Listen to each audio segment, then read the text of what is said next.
The Galactic Council chamber was silent. Too silent. It was the kind of silence that came before panic. Hundreds of council members sat in a massive circular hall floating above the blue gas giant of Virax Prime. The chamber walls glowed with soft light. Holographic stars drifted slowly in the air. Normally, this place was loud, filled with arguments, trade disputes, and endless debates. But now, no one spoke. Every eye was fixed on the massive hologram at the center of the chamber. A ship. A very large ship. It floated in empty space, its shape sharp and heavy, built not for beauty, but for survival. Thick armor plates covered its body. Deep scars ran across its hull, marks left by weapons strong enough to tear moons apart. Huge engines burned blue at the rear, steady and calm, as if the ship felt no fear. The silence broke when High Counselor Threx finally spoke. That is not possible. The scanners confirmed it again and again. The data did not change. Class-IV Deathworld vessel detected. The words alone were enough to make several council members pull back in fear. Class-IV Deathworld ships were rare, almost mythical. They were designed to survive crushing gravity, endless storms, radiation floods, and constant war. No peaceful species would ever build such a thing. Only civilizations that had grown up fighting their own world would even think of it.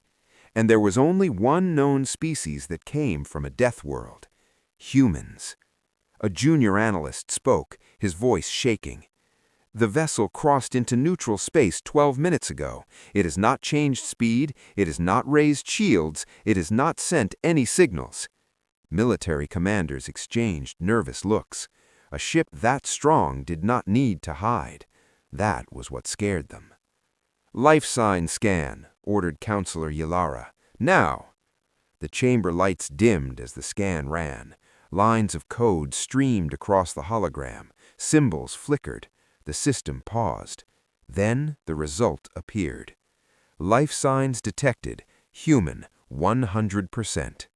No other species. No mixed crew. No slaves. No passengers. Only humans. A low sound spread across the chamber. Some gasped. Some hissed. Others whispered in fear. "That's impossible," said an elder counselor. "Humans never travel alone on ships this large. They always rely on alliances." "Not this time," the analyst replied quietly. "Every signal is human, nothing else." The ship drifted closer. Not fast, not slow. Confident, as if it knew the council was watching, as if it did not care. Across the chamber, ancient records activated. The council demanded answers, and history provided them. Humans. A species from a yellow star system. Their home planet was listed as a Class-III Deathworld, filled with violent weather, dangerous predators, and constant internal conflict. Even after reaching space, humans had not known peace. They fought wars among themselves. They lost billions. They rebuilt again and again. Other species avoided hardship. Humans lived inside it. But even so, this ship was far beyond anything the Council had seen from humanity. "This vessel is too large," said Admiral Kex, commander of the Council fleet. "Too advanced, too damaged." The hologram zoomed in. Deep burns covered the armor. Entire sections had been rebuilt with different materials, as if repairs were done during battle. The ship was not new. It was old, very old, and still alive. "Run a weapons scan," Kex ordered. The result appeared seconds later. The chamber erupted. Heavy rail cannons, plasma lances, graviton mines, shield systems layered 10 times over, hull density beyond military standards. "This is not a transport ship," someone whispered.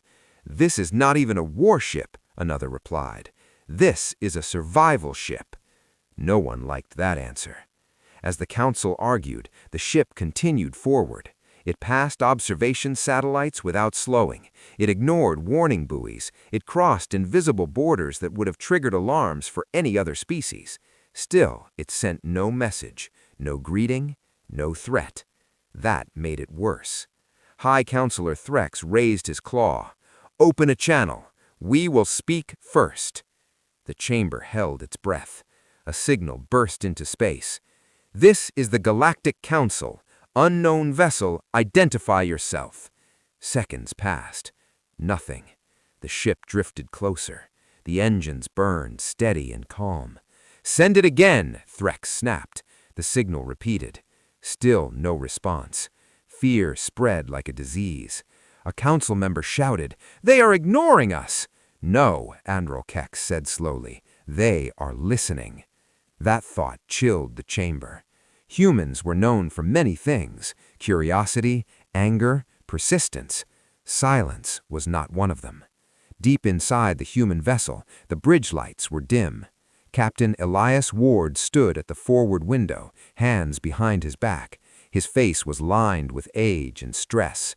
His eyes were tired, but sharp. Behind him, human officers worked quietly. No one spoke loudly. They all knew where they were. They all knew who was watching. "Council signal received," the comms officer said. Ward nodded. "Log it." "Do we respond, sir?" "Not yet." The ship continued forward. Every human aboard remembered why this vessel existed. They remembered the world they had left, the place that almost killed them all. Back in the council chamber, panic turned into fear. "They're approaching the inner system," a sensor officer shouted. "They could destroy the station in seconds." Admiral Kex stood. "Fleet commanders, prepare defensive formation, but do not fire. I repeat, do not fire." No one wanted to be the species that attacked humanity first, not after the last border war, not after seeing this ship. A council scientist spoke quietly.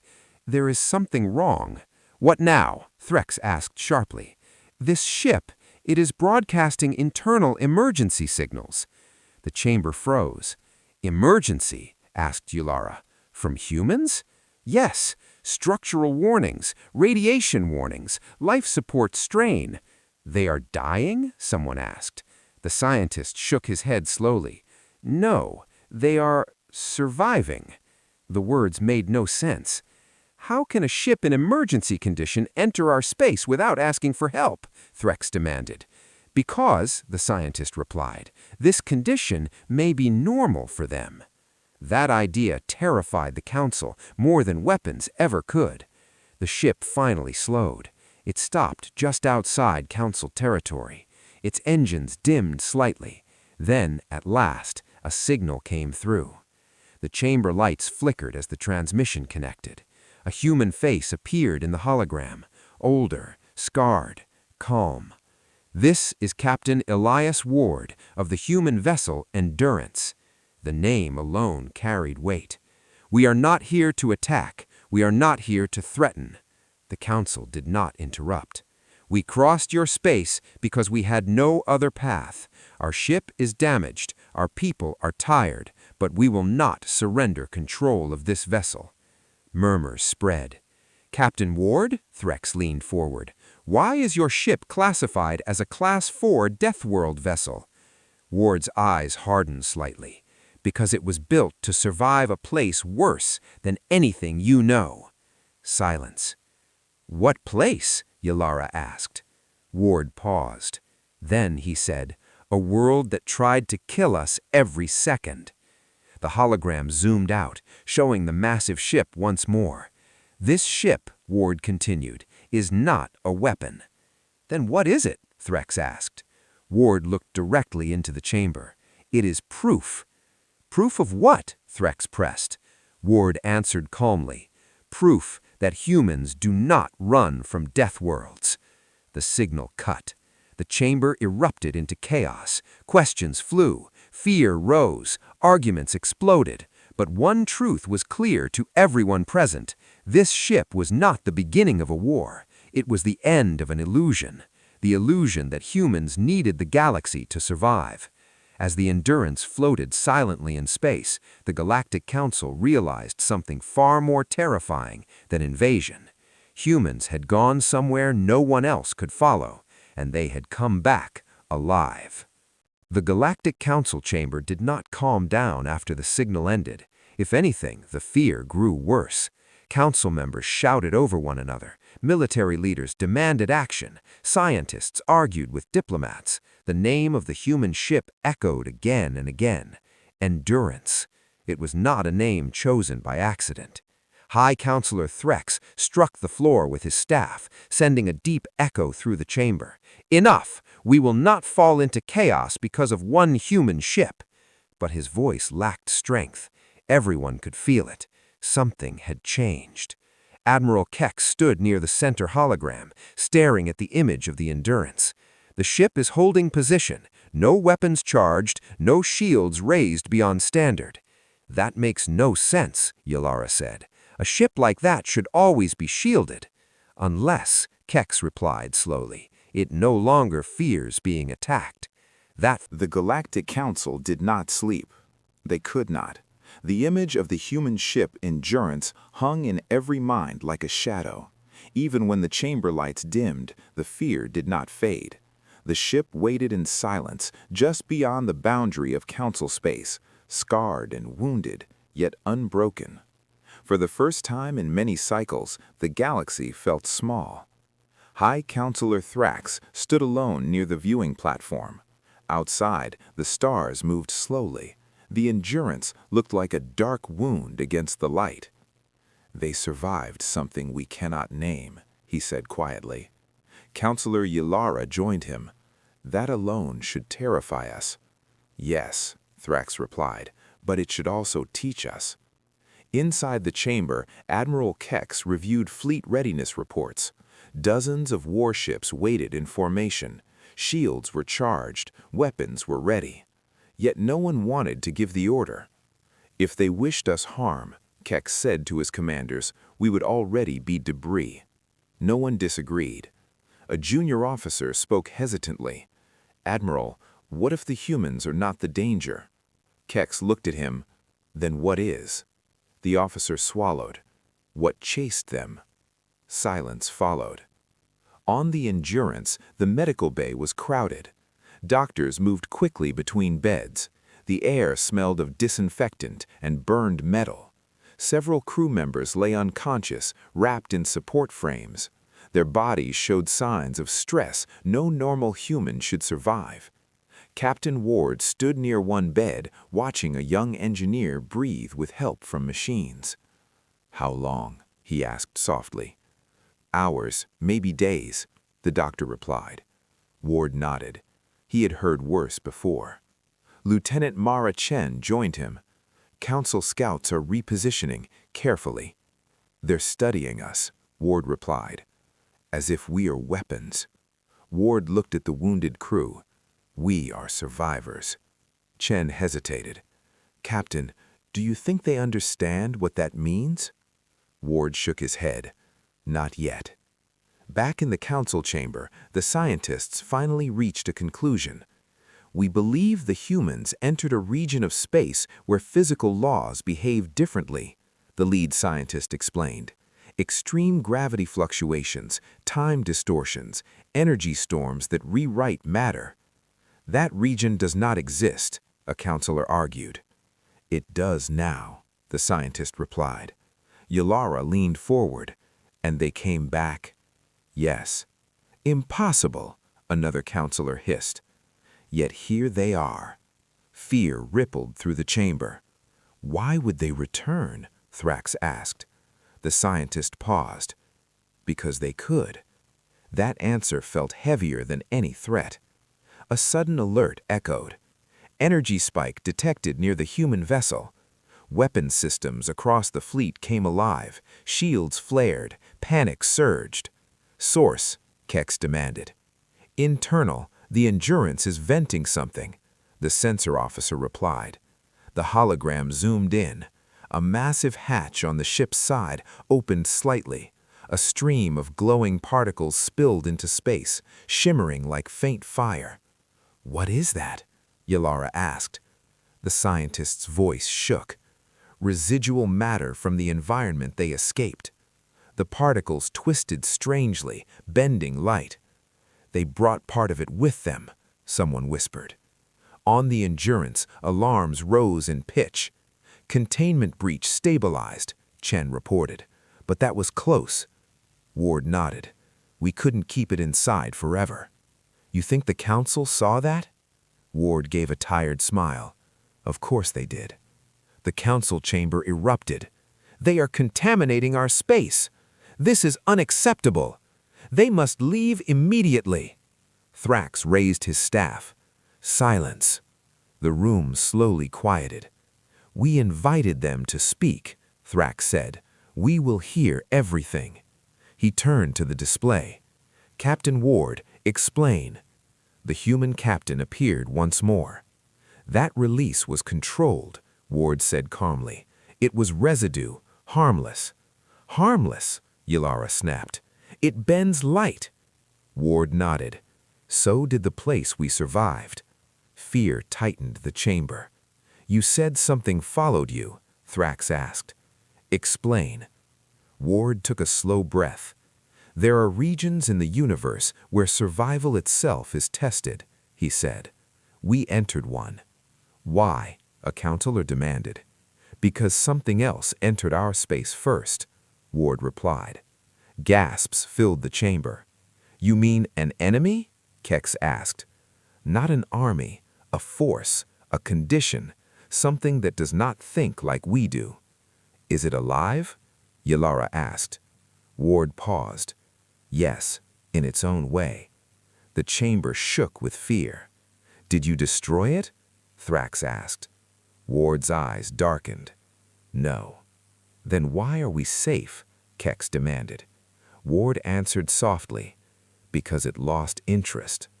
That answer was worse than silence. Council members whispered among themselves. If it lost interest in humans, then what would it notice next? Fear deepened. Ward continued. We did not return as conquerors, he said. We returned as witnesses. Witnesses to what? Thrax asked. To the truth that the universe is not gentle and it does not reward weakness. Some counselors bristled. Are you saying we are weak? One demanded. Ward shook his head. No, I am saying you have never been tested. The words hit harder than any weapon. Inside the medical bay, one of the wounded engineers stirred. Doctor, called out. Captain. Ward rushed to the bedside. The engineer opened his eyes briefly. His voice was rough. Did we make it? Yes, Ward said softly. We did. The engineer smiled faintly before losing consciousness again. Ward straightened. He turned back towards the stars. In the council chamber, the debate shifted. We cannot treat them as enemies, Ylara said quietly. And we cannot treat them as equals, another replied. Then what are they? No one answered. Admiral Kex approached Thrax. High Counselor, if we attack them, we lose. And if we let them stay? Thrax asked. Kex exhaled. Then we learn. That word hung in the air. Learn. The council finally voted. Not for war, not for peace, for observation. Permission was granted for limited repairs, no weapons, no expansion. The Endurance was allowed to dock, under heavy watch. When the message reached the human ship, Ward closed his eyes. They chose wisely, Chen said. For now, Ward replied. As the massive ship moved slowly towards the station, council members watched in silence. Up close, the scars looked worse. They were not battle marks. They were survival marks. A final private message arrived from Ward to Thrax. We do not ask for trust, Ward said, only understanding. Thrax stared at the human face. And if we cannot understand, he asked. Ward replied calmly. Then remember this. We are not special because we are human. We are special because we endured what should have ended us. The signal closed. As the Endurance docked with the council station, something inside the galaxy shifted. Fear was still there, but beneath it, respect had begun to grow. The silence after the anomaly felt unreal. For many council members, it was the first time they truly understood how close they had come to extinction. The stars outside the council station looked the same as before, but everything else felt different. The Endurance floated nearby, its hull broken and burned, leaking light and heat into space. Still standing, still alive. Emergency teams moved between the station and the human ship.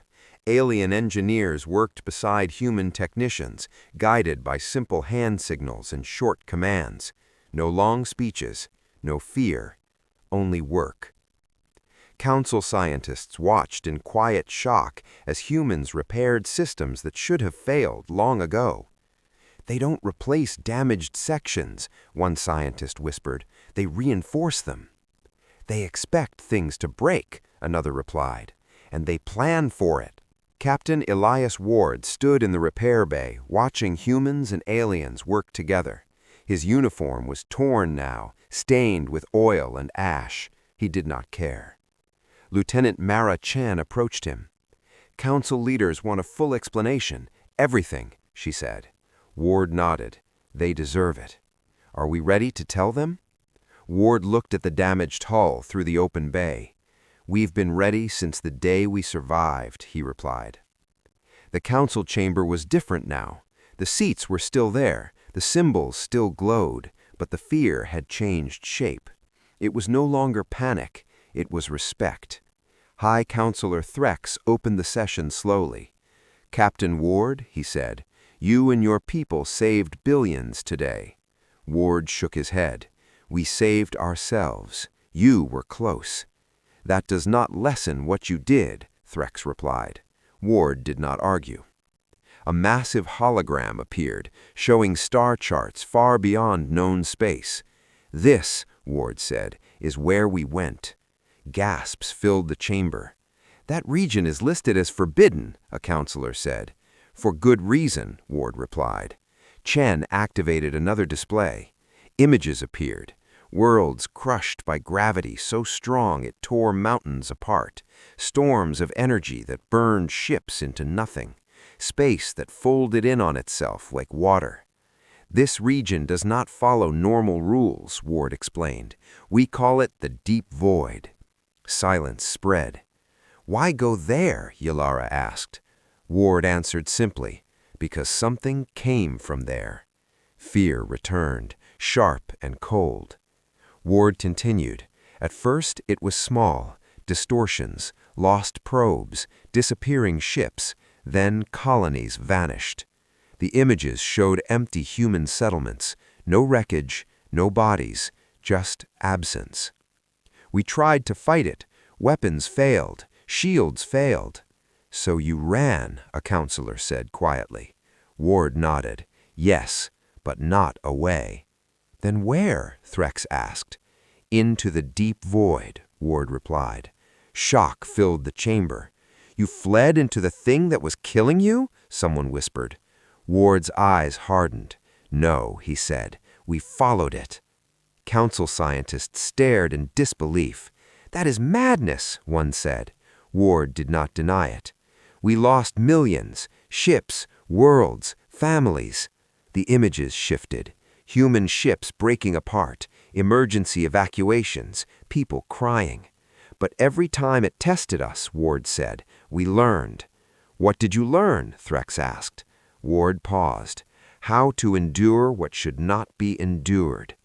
On the Endurance, medical teams stabilized the last critical patients. One of them, the young engineer from before, opened his eyes again. "Did we win?" he asked weakly. The doctor smiled faintly. "We're still here." The engineer nodded and closed his eyes, satisfied. Back in the chamber, Ward's explanation reached its end. The deep void did not want conquest, it wanted reaction. "Reaction?" Yalara asked. "Fear, flight, panic. And humans?" Threx asked. Ward answered calmly. "We stayed." The chamber fell silent. A council elder finally spoke. "You did not defeat it." "No," Ward agreed. "You did not destroy it." "No."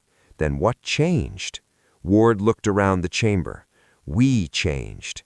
He explained how human ships were rebuilt not to be perfect, but to fail slowly. How crews trained to operate in pain, darkness, and silence. How hope was replaced with discipline. "We stopped asking if we would survive," Ward said. "We started asking how long." The weight of those words settled deep. Admiral Kex stood.